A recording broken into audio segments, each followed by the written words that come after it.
नमस्ते दोस्तों, मैं आप सबको सुनाने वाली हूँ एक कहानी उपेंद्र किशोर रायचौधरी की। इस कहानी में है एक किसान और उसकी छोटी बेटी बिट्टी।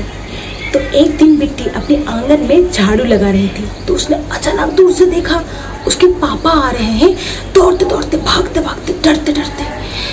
क्या हुआ पापा? बिट्टी पता है, हमारे खेत में एक बहुत बड़ा सा शेर आया है और वो कहता अगर मैं हमारे बैल को उसको खाने के लिए नहीं दूंगा तो वो मुझे ही खा जाएगा। फिर आपने क्या बोला बाबा? मैंने बोला मैं घर से आपको गाय ला के दूंगा, आप कृपया हमारे बैल को मत खाइएगा। अगर आप हमारे बैल को खा लेंगे तो हम खेती कैसे करेंगे और हम भी भूखा मर जाएंगे। पर बाबा, अगर हम हमारे गाय को दे देंगे तो हमें दूध कहाँ से मिलेगा? तो अब क्या करूँगा? अब तो वो मुझे ही खा लेगा। बाबा, आप बिल्कुल भी परेशान मत होइए। आप जाके शेर को बोलिए आपकी बेटी बहुत सारा खाना लेकर आ रही है। पहले तो किसान को बिल्कुल भी भरोसा नहीं हुआ, फिर उसकी बेटी की बहुत समझाने के बाद वो जा पाया। किसान को खाली हाथ आते देख शेर को बहुत गुस्सा आया और वो तेज दहाड़ के बोला, ऐ किसान, तेरी इतनी हिम्मत, तो खाली हाथ वापस आया? अब तो मैं तेरे बैल और तुझे दोनों को खा जाऊंगा। शेर महाराज, शेर जी, शेर भगवान, थोड़ा तो रुकिए। मेरी बेटी आपके लिए बहुत सारा खाना लेकर आ रही है। असल में आपके लिए गाय ला रहा था, पर वो भी बहुत मरेल से थी, आपका पेट नहीं भरता। अच्छा तो ठीक है, कहाँ है तेरी बेटी? और बोलते ही दूर से आवाज आए,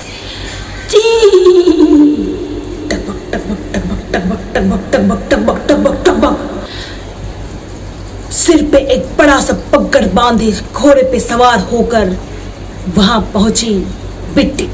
शेर से भी ऊंचा चिल्ला के बोली, किसान, मैं तो तुझे कहा था मुझे ब्रेकफास्ट में 4 शेर चाहिए, पर ये क्या, तूने एक शेर लाया, वो भी मरियल सा? पर ठीक है, फिलहाल तो मैं डाइट पे हूँ तो ये चल जाएगा, पर अगर लंच में मेरे लिए 4 शेर और डिनर में 3 हाथी नहीं लाया तो मैं तुझे ही खा जाऊंगा।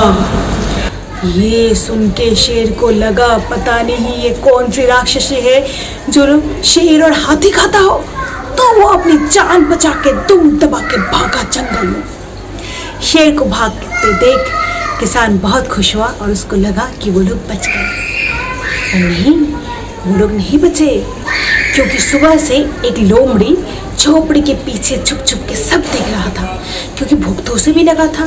तो उसने सोचा था बैल सब खाने के बाद शेर जितना भी बचा कुचा हड्डी छोड़ देगा वो खा लेगा, पर ऐसा कुछ हुआ नहीं। तो वो गया शेर के पास। शेर महाराज, अब कहाँ से भाग के आ रहे हैं? क्या बताओ लोमड़ी, मैं तो एक बहुत ही बड़ी सी राक्षसी के पेट में जाने वाला था, बच गया। आप तेरे जंगल के राजा और आपको उन लोगों ने बुद्धू बना दिया। वो कोई राक्षसी नहीं थी, वो तो किसान की बेटी थी, बेटी। ये सुनकर शेर को बहुत गुस्सा आया, पर वो क्या ही करता। तब लोमड़ी ने कहा, चलते हैं महाराज, इस बार तो हम लोग बैल खा के ही रहेंगे, अब मतलब आपको दिला के ही रहेंगे।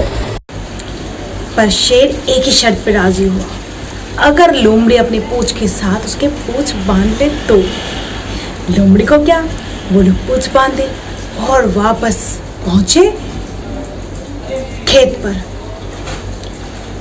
और खेत पे पहुंचते ही शेर ने दहाड़ मार के बोला, तेरी इतनी हिम्मत किसान, तूने मुझे उल्लू बनाया, अब तो मैं तुम सबको खा जाऊंगा। शेर को दोबारा आते देख किसान तो फिर से डरने लगा, पर बिट्टी बिल्कुल नहीं घबराई। उसने बोला, अरे लोमड़ी, मैं तो तुझे बोला था 4 शेर अपनी पूंछ में बांध के लाने के लिए, तू बस एक ही शेर लाया। अब तो मैं तुझे भी खा जाऊंगा, क्योंकि मुझे बहुत तेज भूख लगी है। ये सुन के शेर को लगा लोमड़ी ने भी उसे उल्लू बनाया, तो उसने गुस्से में यही बोल पाया, लोमड़ी मैं तो तुझे बाद में देख लूंगा, फिलहाल तो अपना जान बचाओ। और ये बोलते ही लंबे लंबे छलांग लगा के शेर जंगल की ओर भाग गया। उस दिन के बाद वो शेर कभी वापस नहीं आया। इतनी कठिनाइयों के बाद भी बिट्टी बिल्कुल भी नहीं डरी और उसने बहुत ही अक्लमंदी और समझदारी से काम लिया और अंत में जीत उसी की हुई।